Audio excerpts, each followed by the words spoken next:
We're breaking down SEC Week 1 with Chris Marler. Who's on upset alert? Will we come out of this weekend saying how overrated the SEC might be this year? Locked On SEC starts right now. You are Locked On SEC, your daily podcast on the Southeastern Conference. Part of the Locked On Podcast Network, your team every day. And what is happening, everybody? Welcome into Locked On SEC. It's great to have you guys along. I'm Chris Gordy. Thanks for making Locked On SEC your first listen every day. Shout out to our everydayers. We're free and available wherever you get your podcasts and on YouTube, part of the Locked On Podcast Network, covering your team every day. Today's episode brought to you by Monarch Money. Take control of your finances with Monarch Money. Use our code Locked On College. monarchmoney.com. Get 50% off your first year. Welcome in, our buddy Chris Marler. Another round of this, Marler. We had you on every week of last football season. Thought we would do it again, and here we are. SEC Week 1 is upon us. Are you hyped? Are you excited? I am, man. It always happens the same way where it's like, oh my God, this offseason's never gonna end, blah, blah, blah, blah. And then you get to media days and it gets a little bit faster and a little bit faster. And then now it's like, we're here, man. We're like, and now I'm in Central Time Zone now. So it's like, it literally is here faster, which is like, I might move to LA by Saturday just so I can get 2 hours more. Yeah, I did. We were in LA a couple years ago for an SEC season. And man, I'll tell you what, the games come early out there. Game day's on at like 5 a.m. It's a little bit different. Yeah. Let's dive into it because we got a ton to get into. And Marlo, let's kick it off with Thursday night. The SEC gets it going. Mizzou Central, Arkansas. Eli Drinkwitz announcing both quarterbacks are going to play, and he's going to give them both a half. Bo Perbula one half, Sam Horn the other. I don't know if I like this, but it's Central Arkansas, so I guess no harm, no foul. Yeah, I guess the one thing I'm bummed about, I wish that there was a line on this game because I would definitely take the over, and also whatever the spread would be. Because my biggest question is, how much of a fair shake are each quarterback going to get, right? Like, are they going to run the offense to be the same for both? Are they going to get the same amount of pass attempts? Are they going to run a similar style and situations so they can get an accurate gauge as to what they want or who's going to be the winner of it?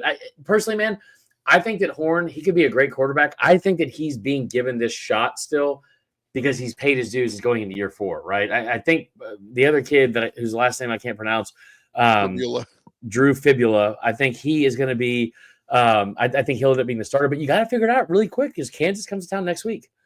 Yeah, Bo Perbula, I think, is going to be the guy. But just a little shocking. It almost makes me question him a little bit to go, dude, you didn't grab the bull by the horns and earn this job? Yeah. But yeah, it'll be fun to watch them both. And look, there ain't crap on Thursday night. We're all going to be watching this game on SEC Network. How about the Friday night affair, Marler? On Fox, Big Fox, Auburn at Baylor. Huge game for Hugh Freeze. Jackson Arnold, the new quarterback coming over. You are engaged to an Auburn fan, so what say you? I don't know if you can see me right now, but what I'm doing is I'm doing the hammer dance because there is not a better MC hammer lock of the week than this game. Hammer Auburn. Hammer the money line on the safe side because Hugh would do something stupid. Baylor fans, everything I've gathered from Baylor fans on social media, they do not understand football, for one. They definitely do not understand what Auburn is bringing to town. I'm not a huge fan or someone that's all in on Hugh Freeze. And I'm not just saying this because my fiance is in the other room holding a frying pan if I say something out of line or out of pocket. But I will tell you this. I do know that this offense that Auburn's coming to town with is going to be one of the most talented receiver rooms in the entire country. And I mean top 3, right? LSU, Ohio State, and them. And they are going to be led by a former 5-star quarterback who I think is going to be much better than what we saw at Oklahoma, all the talent around them. I don't think Baylor has a chance, man. Like, I don't think Baylor has a chance. And their fans being so arrogant about this, it is hilarious. I cannot wait till Friday night. Yeah, Auburn's what, a 2.5-point road favorite in this one? And the line was 2.5. And for whatever reason at media days, I don't know what could have happened. I mean, Hugh was wandering around the hotel bar that one night. That was real. Saw that, yeah. But he also then the line moved. So I don't know if one of the odds makers was at whatever that bar name was in the Omni Hotel in Atlanta, but it moved all the way in favor of Baylor by like 1 or 1.5. Now it's shifted back. I'm hammering Auburn, man. I just think that they have too much talent, and they're also like, it's put up or shut up here for Hugh. He has to win this game. let the record reflect, though. This is the third straight year Marler has come into the year high on Auburn. So last year I was like, they're turning Peyton Thorne. He's going to be. I didn't say he was going to be great. Very clearly, I don't think he was the only problem in that offense. But I mean, but again, dude, here's the thing: if they can just get out of their own way, Hugh hated Peyton Thorne, but kept letting him throw the football when he had Jarquez Hunter. If he can figure out a way to get out of his own way and let this offense do stuff, I think they're going to be fine. I think I can also dig up the audio of you going, yeah, you go get a guy like Brian Harsin. Auburn's going to win. I did not say that. That guy was built like a school rent-a-cop. That guy is still the best biceps in the game. I did not say that, though. He could scout some talent.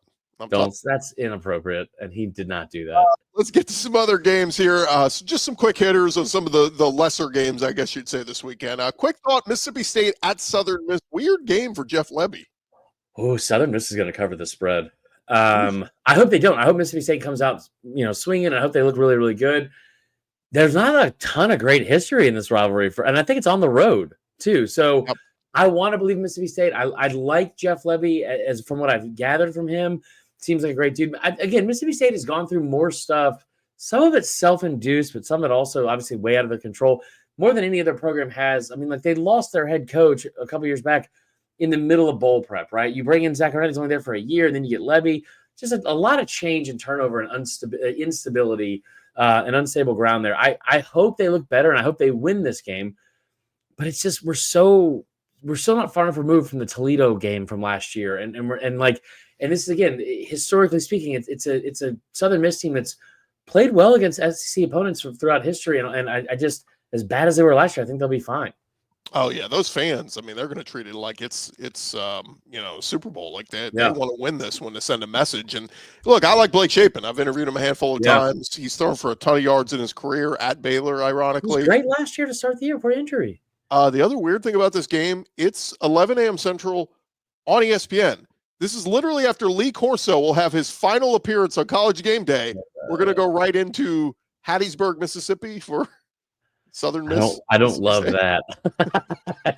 Also, I hope they don't make. Never mind. I hope they don't make Corso say Hattiesburg on the last. Oh thing. no! I'm so excited about that, dude. That's Are you already trying to keep your emotions in check for that? Because that's. I already cried at the documentary they did. So good, man. By the way, he's gonna put on the Buckeye head. I think he will. How about Toledo at Kentucky? And again, another one. Mark Stoops has to win. Zach Calzada was named the starting quarterback. Don't mind the cat walking by. Zach Calzada named the starting quarterback. We talk about Blake Shapen threw for a ton of yards. Zach Calzada's throwing for a ton of yards in multiple stops. Zach Calzada had 4,100 yards of offense last year, 40 touchdowns, 35 passing touchdowns. Led the entire FCS at Cam Ward's old school. Listen, I already don't feel good about this for Kentucky. Now you got a black cat just wandering around your set when we're trying to talk about him. I don't love that at all. I think this line opened at 12.5 for Toledo. Toledo's a team that received 13 votes in the AP poll, not first place, but 13 votes in the AP poll. That's 3 more than Auburn did, right? Like they are a team that's right outside the cusp of being in the top 25. I think that would put them at 30 or something like that. I don't know if they're going to win outright. I do want to see what the money line is. I got them to cover. I got them to cover because I hope Zach Calzada in year 18 of his collegiate career is figured it out. But Kentucky just seems to be a place where, from a turnover standpoint, especially, it's where transfer quarterbacks go and have not necessarily thrived. I fully get what Will Levis did there and was able to be a second-round pick, but also from a turnover standpoint, those starters have been at the very bottom of the SEC in interceptions for about 3 or 4 years now. Yeah, it literally made Brock Vandegrift quit football. It was so bad. I mean, he gave it up. That's how bad it was. And look, it could go the other way too. They could be really good and be like, "Whoa, Kentucky! They hit on the transfer portal. What are these pieces? I don't know." Yeah. So, one more here. How about Alabama A&M at Arkansas? This is kind of it's Taylon Green. It's Bobby Petrino back at it again. You want to see that offense click? Yeah, I want to see 5 touchdowns. And I tell you what, I want to see more than anything that. I want to see 5 touchdowns. I want to see a big Taylon Green game. Kid that averaged 285 yards per game last year at Arkansas. And listen, I'll tell you what I love more than anything going into this year. I'm not high on Arkansas. I want to be because I want Pittman to be there forever. I've been very, very vocal about that, and that has not changed. Not like my Brian Harsin take you made up. I think Sam Pittman is going to be very, very, I think he's very, very confident going into the year. Or this is like Custer's last stand, where he's just like all in and going to die on the hill, because he has been very vocal of like, if you want to doubt us, do it at your own peril, man. Like if you're going to dance softly on the grave, because I think he's fired up. I just wanted to make sure that Taylor Green does not have the same turnover issues that he did a year ago, because that was something that plagued them and this team, but I don't think he will. Yeah, I think it was Colonel Mustard and Donald Reynolds, Razorback Stadium. When we return, we will get to more matchups with our buddy Chris Marler right here on Locked On SEC. Hey, but first, I want to remind you guys, look, most people cannot name all their financial accounts or even what they're worth, whether it's 401k, investments, properties, whatever it is. When you don't have the full picture, you can end up leaving money on the table. And that's why there is Monarch Money. It's an all-in-one personal financial tool that is going to help you bring your entire financial life together in one clean, easy-to-use interface on your laptop or your phone. Monarch is built for people with busy lives.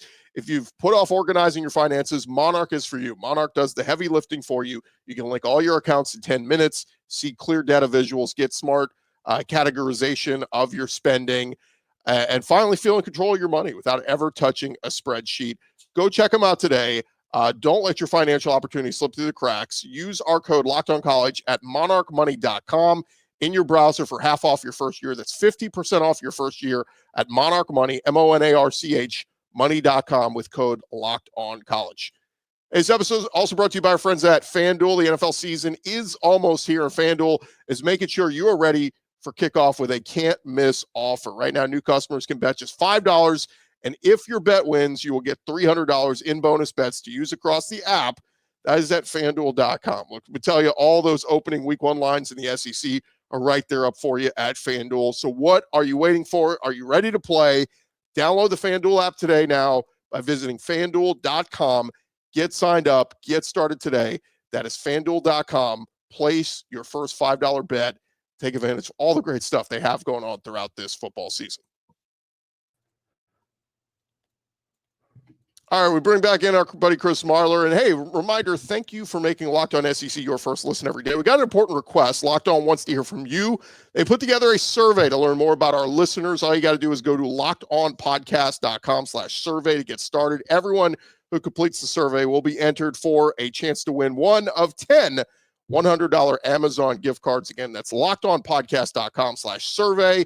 You can also find the link in our show notes. Thanks for helping us out. Marler, let's get to one of the biggies. How about Texas at Ohio State? It is the Arch Manning era officially underway. Yeah, this is an interesting game, man, because both sides really have a ton of question marks. I tell you what, I know I'm wrong when I say this, and I know that I live in Columbia, Atlanta, Baton Rouge in 2024, so far away from Columbus, Ohio. But I will tell you that, like, it feels like this is the least talked about national champion in quite some time. And whether it's good or bad, like I know they're starting out the year at number 2 or 3 in the country, and depending on what poll you look at, I think they're going to be really good. They have the best player in college football. I do love the fact that this Ohio State or this Texas team has the best offensive mind in college football. So I think that's really impressive and different, because when I look at this game, okay, here's the thing. Ohio State is Julian saying he's one of the highest ranked quarterbacks to come out of his class. Saban's last quarterback commit and recruit. You also look at the fact that you're going in a situation where Ohio State's got a little bit more question marks, even though Texas has a ton, because Ohio State's having to replace one of the best defensive coordinators in the country in Jim Knowles, and they're bringing in Matt Patricia, which I don't know if you've kept up with the New England Patriots over the last couple of years. This guy's had more jobs on that thing than Ryan, the temp, did at the office in Dunder Mifflin. Like, he was the offensive coordinator, defensive coordinator. I think he sold popcorn at one point. Like, I like what Texas has coming back. I just keep going with this. I think that if Texas is able to keep any team under 14 points, not saying that until I say, but any team in the country under 14 points, they'll outscore them. They have the best back seven in the country. I think Arch is going to be the real deal. He might struggle early, but I think Texas wins this game.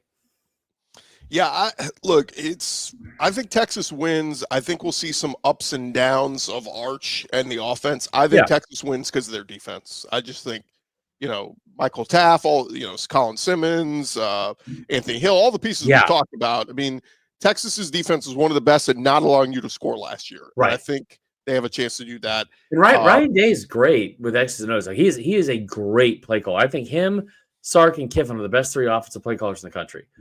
I just feel like even with Jeremiah Smith and some of the talent they have there, man, that secondary and that linebacker group is so good in Austin. Yeah, they are, and that's going to be the tough part. I don't think they shut down Jeremiah Smith, but I think they keep him from going off.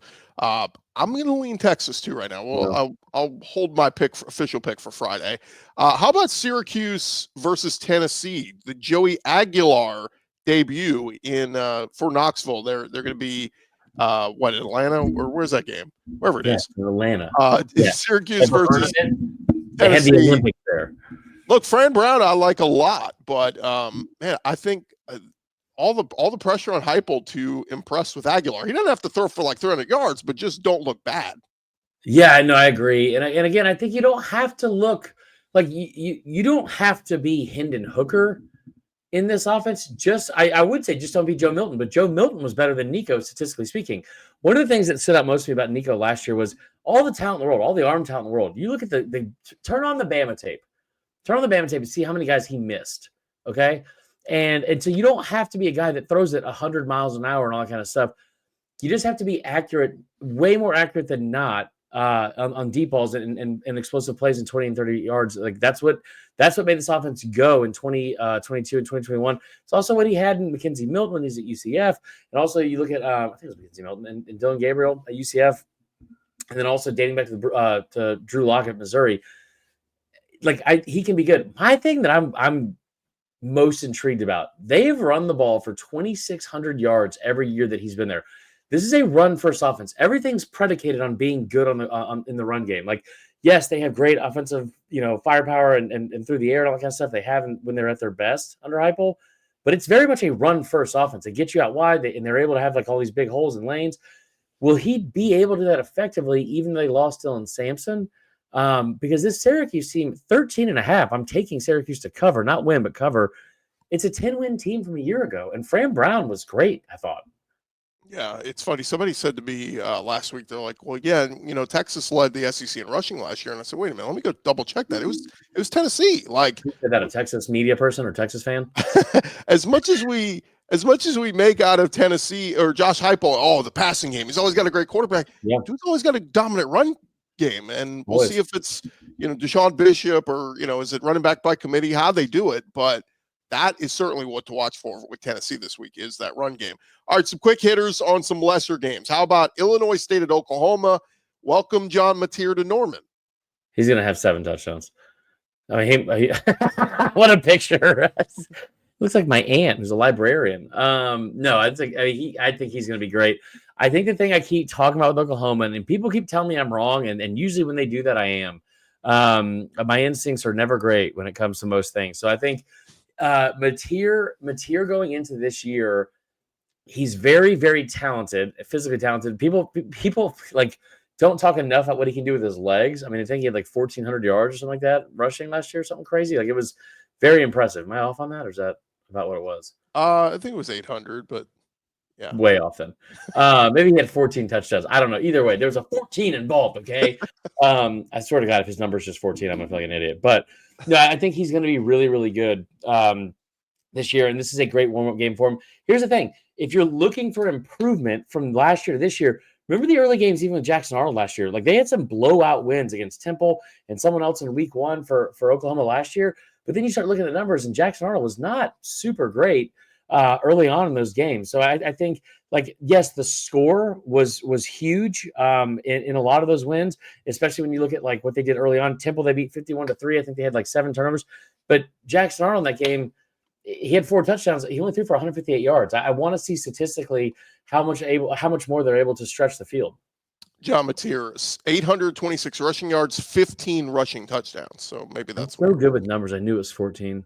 Long Island University, didn't know that was a school. At Florida, DJ Lagway, 100% healthy. All eyes on Lagway. I got my online associate's degree from Long Island University. I'm a proud Shark. No, it's cool that Florida's opening up a DeVry. That's awesome, dude. It's awesome. I think I listen. I want to see how efficient this offense looks. I tell you what, I want to see more than anything. I want to see how much the offense looks more in the intermediate stuff, because I think that this has one of the more underrated offensive defensive lines. Like in the trenches, Florida is very, very capable. And there's more talent, I think, on the roster than I even initially thought they might have had. But last year, you watched what Lagway was doing. I mean, he was just heaving the ball a lot of times in this offense.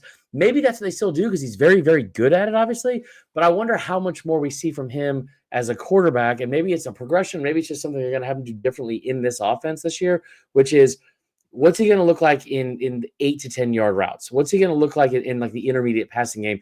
Because we know he can throw the ball deep and we know the explosive plays are there. And Napier and him are on the same page with that. How much better or how much more do we see a focus and emphasis on the intermediate stuff? Yeah, Trey, don't call me Eugene Wilson is back, and Aiden Mizell, another name to watch in the pass game. But I love the running backs, Jaden Baugh, Corey Jackson. I mean, that's great. Underrated backfield. How about Charleston Southern heading to Vandy? I mean, basically here, Marler, I want to see Diego Pavia pick up where he left off, but I did hear Eli Stowers a little bit banged up. We'll see if he goes in this one. I doubt he will, to be honest, because they got Virginia Tech next week, and then I think they got South Carolina after that. I should know that as the host of Locked On Gamecocks, but I think that Virginia Tech coming to town next week, especially, that was kind of a game last year that kind of started the whole thing. Obviously, that went away a little bit because they lost to Georgia State a couple weeks later, but then they obviously had the big win against Bama. I just want to see if Pavia looks. This sounds dumb, but like Pavia was so good last year at not turning the football over. He was one of the best in the entire country, not just the SEC. 28 total touchdowns, 4 interceptions, 20 passing touchdowns, 4 total interceptions. He was every single game you could count on him for 2 touchdowns. Every single game, didn't matter who the opponent was. It felt like he was 65 to 70% completion, 2 touchdowns, 0 picks. He's been very, very vocal and very confident in the offseason, which I don't think is a bad thing. I think a lot of fans have kind of, been magnetic towards it and really like him. He's like America's quarterback. I called him last year, I called him Husky Johnny Manziel, and that's kind of what he reminds me of. But like, I want to know if that's translates to this year. Like, just in my mind, I wonder if like there's an overconfidence where he's trying to fit balls in tighter windows or kind of gets ahead of his skis and stuff like that, or if we see the same very, very consistent elite player we saw a year ago. The Netflix documentary, I thought it made Pavia even more likable. Like, yeah. I just liked him a lot. One more here, Marler, quick hitter, UTSA at Texas A&M. 3-headed run attack for Mike Elko. Lavian Moss is back healthy. They say he's good to go, but what does he need? 10 touches? Like, they got so many backs back there. Just give it to one of them. Who are they playing? UTSA. The Roadrunners. Listen, the thing I want to see most out of here is how does the defense look when they replace all the talent on the defensive line? I don't know if we'll get a huge definitive answer on that just because of what the opponents are going up against. I also want to see what they have at receiver. They just lost a 5-star player. The name, and also not just a 5-star player, but like a consensus top 35 player nationally coming out of high school. Big body kid, 6'3", 215 from Canyon something out of Utah. It's like a national power. So they did a really good job in the portal, getting Craver from Mississippi State, getting Concepcion from NC State. But we saw last year with some of the guys that we thought were going to be really good in that game. How does Marcel Reed look? Will they even try to let him throw the football and kind of show off what I think he's very eager to do and kind of silence some of the naysayers, as Jalen Miller would say? I think they'll be fine, obviously. I think they'll obviously win this game big, but that's what I want to see most out of it. Yeah, Jerome Miles is the kid they lost, but they have Bethel Roman. They've got Terry Bussey. I mean, they've got weapons. So, but it's going to be that run game. All right, still more to come here on Locked On SEC, part of the Locked On Podcast Network, covering your team every day. Hey, but first, look, when the opening whistle blows on a new repair, get your crew moving forward with our friends at Supply House. If you order today, you will see parts on your doorstep tomorrow. Over 28,000 plumbing, HVAC, and electrical items from the most trusted brands in the business. Their real-time inventory and honest lead times keep you from punting projects, while their industry-leading customer service always has your blind side covered. If you need parts for a project fast, Supply House has next-day delivery. Talk about a game changer. The part finder tools and 3D schematics can save you hours on jobs where every detail matters. And their Trade Master perks, like priority shipping, dedicated support, make the whole process smoother. Join the free Trade Master program today and score serious perks like we said, priority shipping, lower prices, dedicated support line. Visit supplyhouse.com to sign up for free and use promo code SHCollege5. That'll get you 5% off your first order. That's at supplyhouse.com. Real people, real service with Supply House.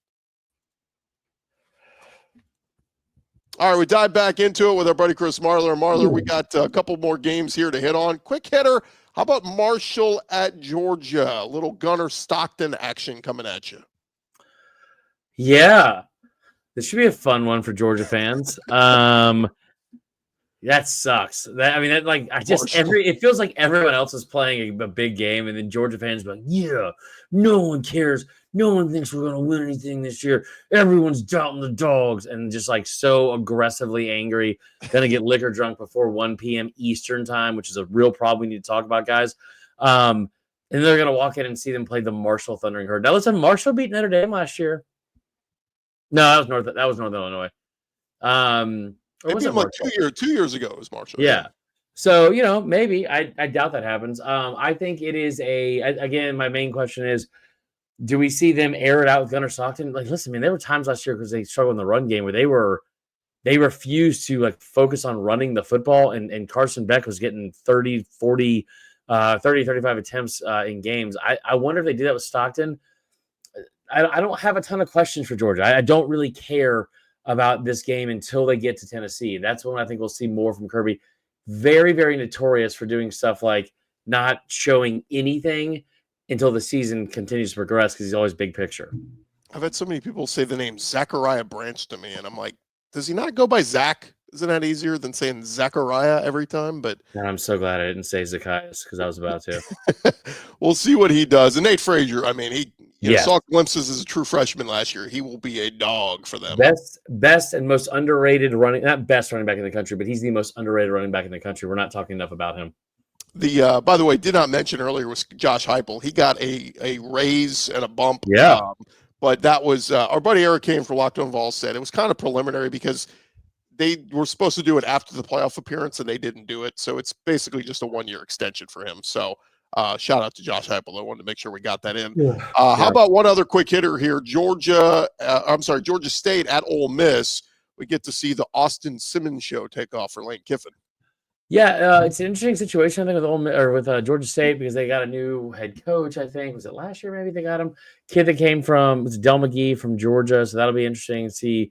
He's got a couple pieces from SEC schools. But yeah, this is about Austin Simmons. I'm not concerned with what Austin Simmons looks like because even if he looks bad, it's a long season. I'm not super concerned with it, right? I don't think that'll be the finished product. I want to know who I need to know from the receivers. I want to know who I need to know from the defensive line. Perkins at linebacker, one of the best in the country. We don't talk a lot about. They should be very good. But also, that's a team that just went and got a kid from Iowa Western Community College this week on the offensive line for some depth there to shore up some things on that offense 6 days before for the season starts because they are still a little bit nervous about what they have there from a depth standpoint. So the schedule is very easy for Ole Miss, but they've got a lot more questions than I think people are really talking about. How about head out to Tallahassee? It'll be Alabama at Florida State. We know Alabama without their starting running back and Jam Miller, who I was very high on. Jaden Roberts, it sounds like he's not going to go on the offensive line. Probably going to be out for the year. There's rumors that he's going to be taking a medical red shirt. But all the news, all the talk and trash we heard from Thomas Castellanos, I like that Kane Womack this week wouldn't take the cheese. He was like, oh, it's going to be a challenge, man, trying to bring that guy down. But Ryan Williams, go get loose, man. I think we get to see the coming out party for Ty Simpson. Yeah, I'm glad you brought the cheese thing because I've been calling this kid Ratatouille all week. And this little Lilliputian, what are they called? Little people now? He's 5'8", He's going to be very good. He's going to be very good at times. He reminds me of a pint size, a fun size, the inside of a Russian stacking doll type situation from a stature standpoint. You know those things like this. Yeah. He reminds me of that version of Bo Nix. Like he's going to do 3 to 5 things in this game that make you say, wow, that was a really good play. Like he was able to, he ran 60 yards back and forth across the, from hash to hash and completed a 11-yard pass on 3rd and 8. And then he's going to do 3 to 5 things that are like, what was that? And that's what Bo Nix was in 2019. It's a little bit dated because I know he obviously got better, but this kid is going to do some things physically that are going to give Bama some problems.